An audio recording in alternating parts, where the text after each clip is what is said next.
to you. We embrace all voices with honest and civilised conversation. We are not part of the establishment. We're one of you. And we're only getting started. Join us on GBNews, The People's Channel. Britain's news channel.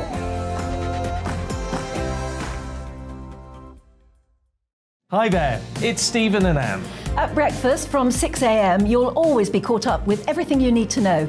The latest headlines, opinions and debates. We'll bring you the good news and the bad, but most of all, we're here for you. Remember, send in your views and let us know what you would like us to talk about. That's because we're your news channel. And every morning at 6 a.m, it's breakfast on GB News.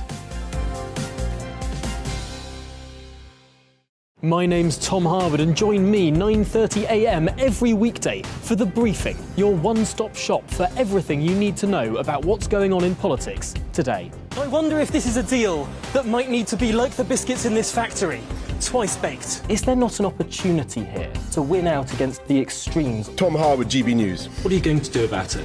Things should have been done differently, and they certainly are being done differently. Don't miss it. The Briefing with me, Tom Harwood, 9:30 Monday to Friday on GB News.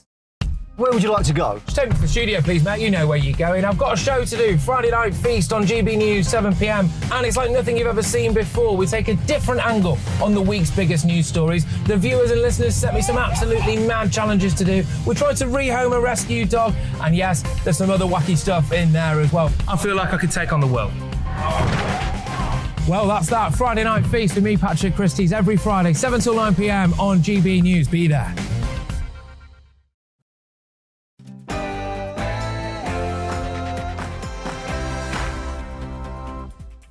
A very good morning to you. It's 9:31 and this is The Briefing with me, Tom Harwood, on your TV and your radio. Today we explore that leadership debate last night. What do the MPs make of it? Has it shifted the dial in this leadership race? Who will be our next Prime Minister? That, and we explore the legacy of David Trimble and all that he did for Northern Ireland.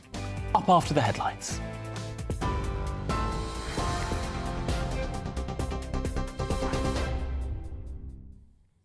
A very good morning to you. It is 9:32. I'm Rosie Wright, keeping you up to date today on GB News.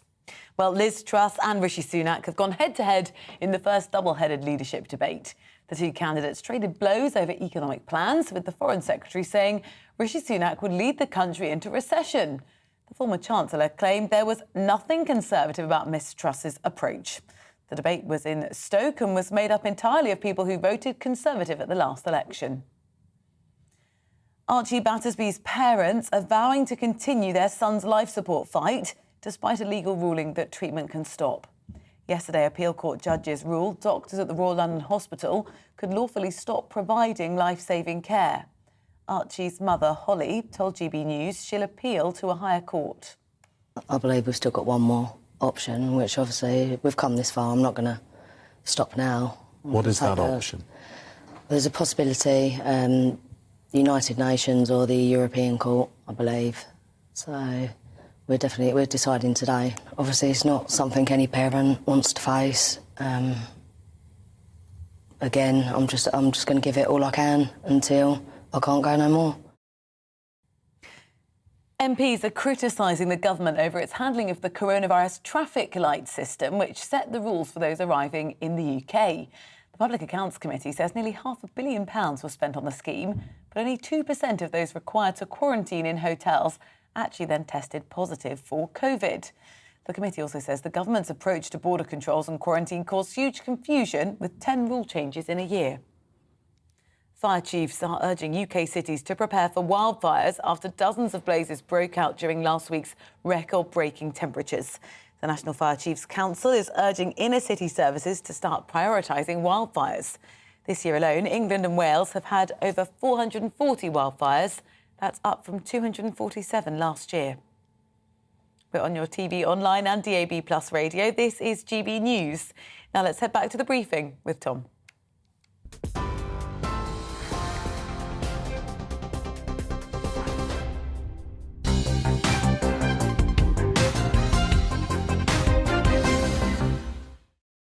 A very good morning to you. It's 9:34 and this is The Briefing with me, Tom Harwood, on your TV and your radio. Now, the final two Conservative leadership contenders traded blows in a TV debate last night that saw Rishi Sunak attempt to close that gap on frontrunner Liz Truss. In their first head-to-head, the two candidates clashed on tax cuts, the cost of living crisis, defence and each other's fashion choices in what were increasingly fiery exchanges. Let's recap what took place last night in Stoke-on-Trent. Under my plans, we would start paying down the debt in 3 years' time. So I'm not putting it on the never. I would start paying it down in 3 years. Liz, that's simply not right. You promised almost £40 billion of unfunded tax cuts, £40 billion more borrowing. That is the country's credit card. It's our children and grandchildren, everyone here's kids, who are going to have to pick up the tab for that. Rishi, that is not true. There's nothing Conservative about doing that. Under my plans, we would start paying down the debt in 3 years' time. I don't believe this negative, declinist language. It's your own that we're economic hearing. advisor, Liz. It's not mine. It's your own advisor. I have lots of economists that are backing my plans. Everybody thinks that putting up taxes at this moment is going to hurt the economy. Do you know what mortgage rates are in the US at the moment? Do you want to use them as an example? Their mortgage rates are almost 50% higher than mortgage rates in this country because they're borrowing so much. I'm sorry, this is scaremongering. Canada actually has Project Fear. Liz, I remember the referendum campaign. And there were only one of us who was on the side of Remain and Project Fear, and it was you, not me. Okay. And you talk maybe about I've learnt from that. What we do need to do is acknowledge that China is a threat to our national security. It's a threat to our economic security. And that's why, as Chancellor, I was pleased that we could put forward something called the National Security and Investment Bill. We also need to stand up for our values. And for example, when it came to Hong Kong, I was pleased to ensure that we put the funding in place to welcome to this country thousands of fleeing who wanted to leave Hong Kong. Rishi, I challenged you on this in the debate last week. As recently as a month ago, you were pushing for closer trade relationships with China. This is not something you've advocated in government. I'm delighted that you've come round to my way of thinking. I think we had a really good debate. Liz finally got a bit of a word in, but nevertheless, it was, an opportunity to see clear differences between the candidates, because actually a lot they agree on the outcomes they want, to improve the prosperity of this country and for households and for families. Look, I thought it was a great rambunctious debate, although at the end I think it showed the respect that both candidates had for each other. But on the central argument, how do we steer the country through this global fight against inflation, deal with the cost of living pressures, getting inflation down, and then get the investment into the economy that we need, and then take the tax cuts at the time when it's responsible and credible. I thought that Rishi Sunak won that hands down. I thought Liz Truss did a fantastic job yet again in the debates, putting forward that positive vision for a low-tax, high-growth economy that's going to mean that our fantastic ceramic sector, but also those other type of digital technologies companies that we have here in Stoke-on-Trent are going to thrive, as well as making sure that those people who work really hard keep more of their hard-earned money in their pocket at a time when we're seeing, obviously, energy rises and fuel prices increasing. Well, there we saw some of the voices afterwards in the spin room of that debate in Stoke-on-Trent. Well, let's dig deeper now. Let's explore the consequences. Undoubtedly a significant moment in this contest. Before we jump to the analysis, and we will have plenty of it, let's get stuck into the data. Immediately after the debate, a snap poll was conducted by Opinion, the pollsters, to test who the British public thought won the debate and why. Whilst Liz Truss leads Rishi Sunak considerably amongst the membership in polling, there was a widespread expectation that Rishi Sunak, being a more polished debate performer, would sweep the debate among the public, delivering a wake-up call to members, perhaps, that he was the more electable of the two. But that was not to be. Amongst all voters, the result of the debate was a score draw. Sunak on 39, Truss on 38%. That's within the margin of error. Nowhere near the result that the Ready for Rishi campaign had hoped for. But there's more. Diving deeper into the data was a fascinating result. Amongst those who voted Labour in 2019, Sunak marginally won out against Truss, 41 to 38%, a 3-point lead. But amongst those who voted Conservative in 2019, Truss has a 17-point lead. Close to the 24-point lead she holds amongst the Tory membership in this contest. Sunak needed last night to be a moment to shift the dial. And by this analysis, it simply wasn't. Perhaps that's why we saw a slightly more irritable side to Sunak last night, speaking over Liz Truss fairly consistently, raising his voice on occasion and, admittedly along with Truss, dialing up that blue on blue. Now, Truss has received some criticism over recent weeks, especially after her less assured first debate performance on Channel 4. The chatter was that she was coming across a bit Theresa May-like, awkward, clunky, lacking in self-assuredness. And back then, the post-debate poll said as much, putting her dead last. This time, not so. Unlike what happened to Theresa May during that 2017 general election, it appears the opposite may well be taking place with Liz Truss. As the pressure grows, so does her confidence. Instead of withering away, it appears that Truss is growing in stature as this process goes on. But it is still arguably early days. There's much more to come, 12 hustings around the country and a host of televised interviews and debates to match. Tonight, the contenders go head-to-head once more. Will Rishi Sunak be able to change the narrative, change the direction in travel of this contest after all? Well, some might say he's running out of chances to do so.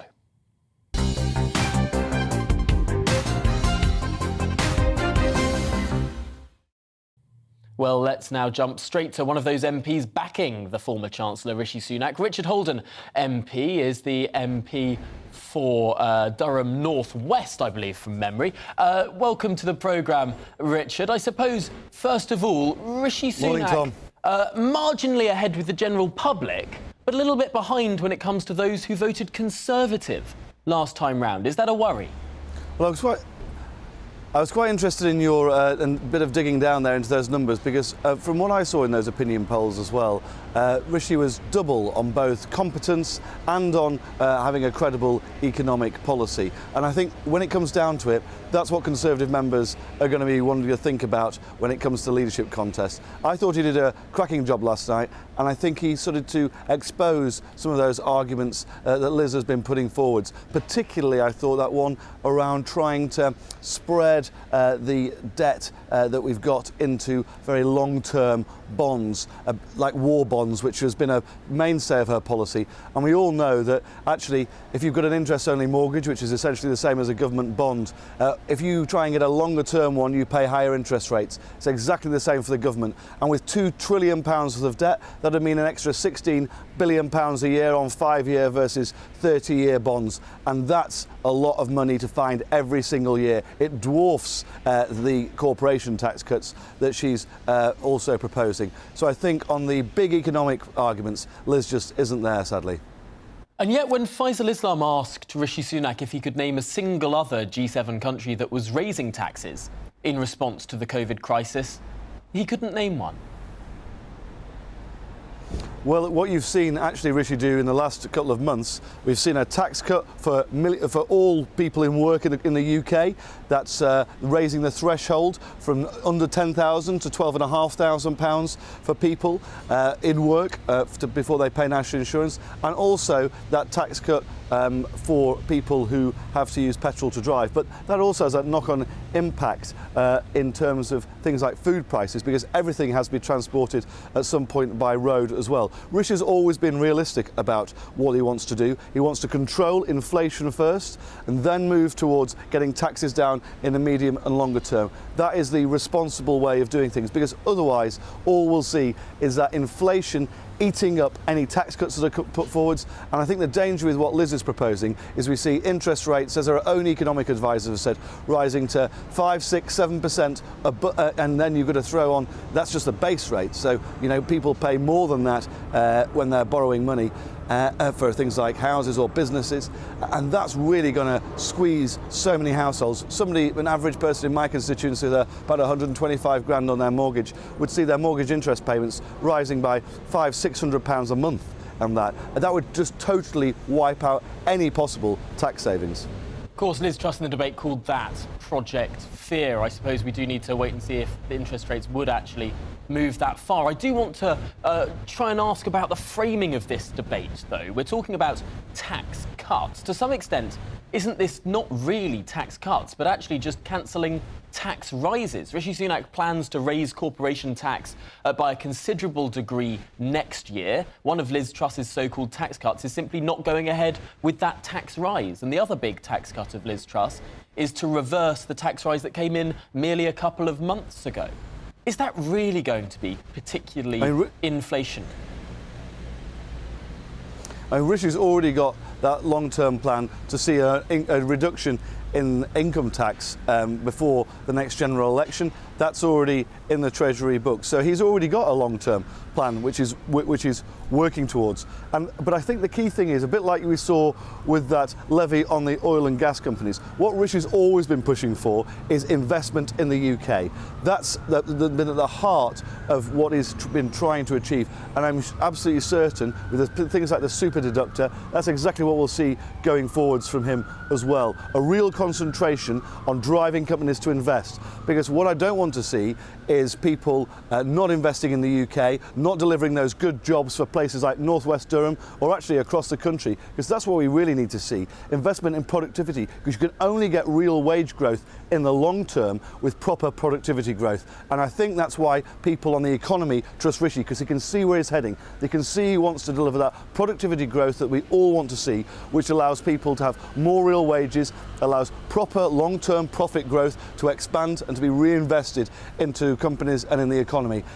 That's why I'm backing Rishi. I think he's got a very clear long-term plan on those issues, and I really fear that Liz's short-termist policy would actually have the reverse impact to what she'd like to see, and see actually households being worse off. And I can tell you now that my constituents do not want to see those interest rate rises that Liz's economic advisors are suggesting would be their ideal new normal. Well, Richard Holden, it's always a pleasure to have you on the show. Thank you so much for joining us and putting across your case so passionately. Thank you, Tom. This morning. Well, now let's move to Stoke-on-Trent, where political editor Darren McCaffrey is, who was at that debate last night, speaking to those in the spin room. Darren, what were your impressions? Well, first of all, it was pretty fiery, pretty feisty, wasn't it, Tom? There is no doubt that Rishi Sunak had made a very deliberate attempt, particularly at the start, particularly on that issue of taxation and the economy, that he was going to go in hard. There were lots and lots of arguments, lots of talking over, it must be said, mainly from Rishi Sunak, talking over Liz Truss, trying to assert his argument that he thinks that Liz's approach to taxation of the economy would be irresponsible. In the end, though, was it too much? Therese Coffey, the Department for Work and Pensions Secretary who interviewed afterwards, said it was mansplaining. Some people thought it was a little too aggressive. But in the end, it wasn't a game changer. And I think that was the big moment from last night, is Rishi Sunak, if we do have to keep using the word, if we believe the polls, if he is genuinely the underdog, it needs something dramatic to happen in this campaign, and pretty soon, given the fact that those postal ballot papers go out next week. I'm not entirely sure he achieved that last night. Just a few other thoughts on these debates at the moment, Tom. First of all, it is quite incredible, isn't it? Well, I get attacked by a wasp. It's quite incredible to a large degree that you've got Rishi Sunak, who fought the Brexit campaign to a large degree on challenging the orthodoxy, questioning experts and the consensus around kind of the potential economics post-Brexit, has now had that almost turned on him in many ways. That Liz Truss, who's someone who voted for Remain, who's been in the cabinet a hell of a lot longer than Rishi Sunak, someone who's loyal to Boris Johnson, isn't the consistency candidate in this, rather the insurgents, and she's turned that on Rishi Sunak, asking him to question Treasury orthodoxy when it comes to the economy, be a bit more bold and not to necessarily listen to all those experts. Really quite interesting turnaround in politics there. And second of all, Tom, I would just add to this as well, and we just heard from Richard Holden there, if Liz Truss wins, and you'd have to conclude at the moment that's more possible than not, how does Rishi Sunak, how does Richard Holden, how does that 137 MPs who back Liz Truss, how do they genuinely now, as principal politicians, because that's where they betray themselves, turn around in the autumn and say, actually, you know what, all that stuff I said about tax cuts, being irresponsible, being fairy tale economics, that was all wrong. I'm actually going to back Liz Truss when it comes to those tax cuts. And that's going to be really difficult, a really difficult process, I'd suggest, for the Conservative Party. Yeah, tricky to bring the party back together again. Darren, thank you so much for that analysis there from Stoke-on-Trent. Really appreciate it. Let's now turn further to exploring this with Johnny Riley, Westminster editor at The Sun. Thanks for joining us, Johnny. I suppose the first question is picking up on that change versus continuity narrative. Is what we're exploring now, is all of the lessons from this polling, the quite remarkable success that Liz Truss seems to be seeing amongst at least Conservative voters, if not voters in the round, is it that they really do want a change right now? Well, I mean, that was interesting, actually, when you mentioned change. I think the largest applause last night during the debate actually came, during the almost eulogy of Boris Johnson's political career. There's still an awful lot of fondness for the incumbent Prime Minister. When they were talking about his record in office, that's what actually got the biggest cheer of the night. So we're talking about continuity. Well, Liz hasn't wielded a knife against the Prime Minister. She is, economically talking about changing things, but she is Boris light in a way, whereas Rishi is on his with his treasury policies looking to completely tear up his own work of the last 2 years. That's an interesting analysis there, because Rishi Sunak to some extent is being seen as the continuity candidate on the economy, but the change candidate on presentation, on the way in which he would represent the government, perhaps a smoother operation, and of course a change in style. And I wonder, looking at this dichotomy between substance and style, if that's really what we're seeing a big debate between right now. Well, it's interesting, substance versus style, because Rishi is the slick performer. We've all seen him on social media. We've seen him with his named logos, with his very suave appearance out in public, and he is an excellent public speaker.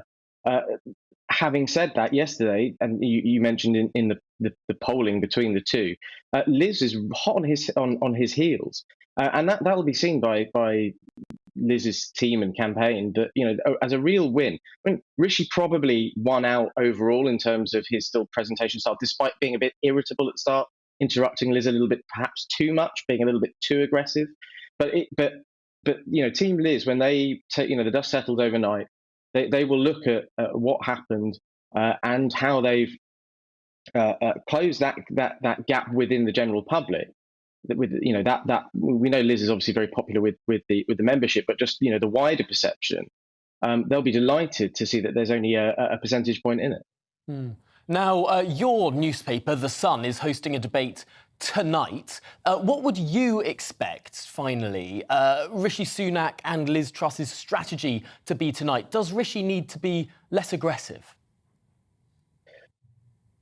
Yeah, you've seen he's been accused of mansplaining by Liz Truss's allies. I mean, me personally, I don't think he was mansplaining. I just think he was being a bit rude and not letting her finish. I'd expect him to probably be slightly nicer and slightly more kind. We're going to be having our readers who are going to be giving them questions that really matter to them. So it'll be interesting to see how they engage with our readership over the issues that they really care about. Obviously, cost of living is going to be front and center. We need, or they will need rather, to be able to spell out their cases in a way that shows that they aren't just thinking about the macroeconomics, these big sort of long-term plans in the case of Rishi Sunak, but what they might be able to do in the short term. Rishi hinted about it last night, in fact, that he would look to see where the energy price cap was in October before, perhaps making some more sort of interventions if he was indeed Prime Minister. But it'll be really interesting to see how they come across tonight at 6 p.m. on the Sun website. Well, we'll be looking forward to seeing that. Johnny Riley, thank you very much for joining us this morning on The Briefing. Really appreciate your time. Now, finally today, the original First Minister of Northern Ireland, Lord Trimble, has sadly died at the age of 77. To honour his life and service, the planned recall of Stormont's Assembly will be postponed. For more on this, we can go live to Stormont and our Northern Ireland reporter, Doogie Beattie. Doogie, tell us about Lord Trimble. Well, I'm here at Stormont, as you said, and this really is his legacy, 25 years of peace. You've got to remember he was the unionist leader with the most to give, but also with the most to lose. In the 1990s, the Ulster Unionist Party was at sometimes the third largest party in Westminster. He was almost the accidental leader of it, beating John Taylor in a split vote in 1995 as he took control of the Ulster Unionist Party. His good friend Dermot Nesbitt and Reg Empey decided to go on along with John Hume and look at the Good Friday Agreement. And of course it was born, and the Ulster Unionist Party in those first 4 years, when David Trimble became the first minister, if you like, and his deputy Seamus Mallon of the SDLP, were not an easy 4 years. Arguments over IRA decommissioning of weapons and stuff, strangely enough, of legacy and the past and dealing with it would not go away. And instead of dealing with the right-hand side of his party, the right wing continually came at him, and how he dealt with them was quite poor, actually. He brought them in and disciplined them, and many of them were expelled from the party, which led them to go to the DUP. And in 2005, in the Westminster elections, David Trimble actually lost his own seat and had to be escorted out of Banbridge Count Centre. So he had the most to lose, and the Unionist Party did lose big time because of it. And I often wonder if he had have listened to the right wing of his party, if he had have sorted those issues out, we might have been looking still at the SDLP and the Ulster Unionists, the more liberals in power now. Instead, after that 2005 election, the Nationalists voted for Sinn Féin and the Unionists then voted for the DUP, and we now have a position where even after elections that these institutions behind us are still not going. Yes, there's still a lot of work to do, clearly, but the most remarkable turn from where things were 2 decades ago, the most remarkable legacy for a remarkable man. It was, and it has to be said that his name, I stand underneath Edward Carson's statue, who was the leader of unionism, and it would not be right if there wasn't something in these grounds to both John Hume and Lord Trimble. They brought peace to Northern Ireland after many, many decades, and have given us peace for 25 years. Well, Dougie Beattie, thank you so much for bringing us that worthy tribute there, really important for our country. Well, that's it for the briefing today. Coming up, it's To The Point with Alex Phillips and Mercy Moroki, but first, here's the weather. Hello, a very good morning to you. I'm Aidan McGiven from the Met Office. Some areas of cloud around at first, especially central and southern parts of the UK, but sunny spells will develop. And apart from a few showers, many places will have a dry day. High pressure is moving in from the west. The low pressure is still departing to the east into Scandinavia. And a weather front has moved south across the country overnight. Now, this is now a weak feature, but it's brought a legacy of cloud for northern England into the Midlands, southern counties as well. It will take some time for that cloud to break up and for sunny spells to develop, but they will. And apart from a few showers across central areas and for the north of Scotland as well, many places will have a dry day. And with the sunny spells developing, with winds turning lighter, well, it'll feel warm with highs of 22 to 25 Celsius in the south, high teens and around 20 Celsius at best in the north. Through the evening, the cloud disappears, and with lengthy clear spells overnight and with light winds, well, it's going to be a cool night once again. I think in towns and cities, those temperatures will hold up at around 11, 12, 13 Celsius. But in sheltered parts, especially in the countryside, temperatures down to 5 to 8 Celsius. So a fresh start to tomorrow, but actually plenty of sunshine first thing. In fact, it looks like a sunny day for many, especially in the north, Scotland, Northern Ireland, Northern England, seeing those sunny spells continuing. But further south, some lively showers will break out and drift north into Wales and the Midlands by the afternoon. Away from those showers, temperatures faring well once again, with highs of 22 or 23 Celsius. Thursday sees further showers, especially in the north and the west. Likewise on Friday, but at the same time there will be some sunny spells and it will start to warm up as well.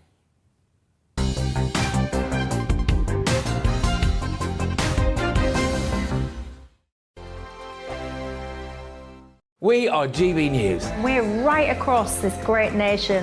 On TV. On radio. On digital. Absolutely everywhere. We don't talk down to you. We embrace all voices with honest and civilised conversation. We are not part of the establishment. We're one of you. And we're only getting started. Join us on GB News, The People's Channel. Britain's news channel.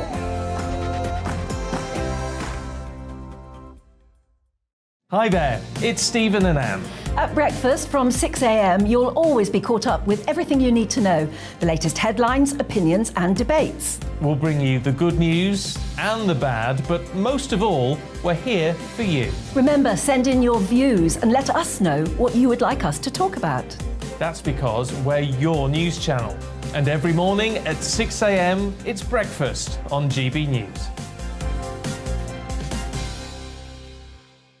My name's Tom Harwood and join me 9:30 a.m. every weekday for The Briefing, your one-stop shop for everything you need to know about what's going on in politics today. I wonder if this is a deal that might need to be like the biscuits in this factory, twice baked. Is there not an opportunity here to win out against the extremes? Tom Harwood, GB News. What are you going to do about it? Things should have been done differently, and they certainly are being done differently. Don't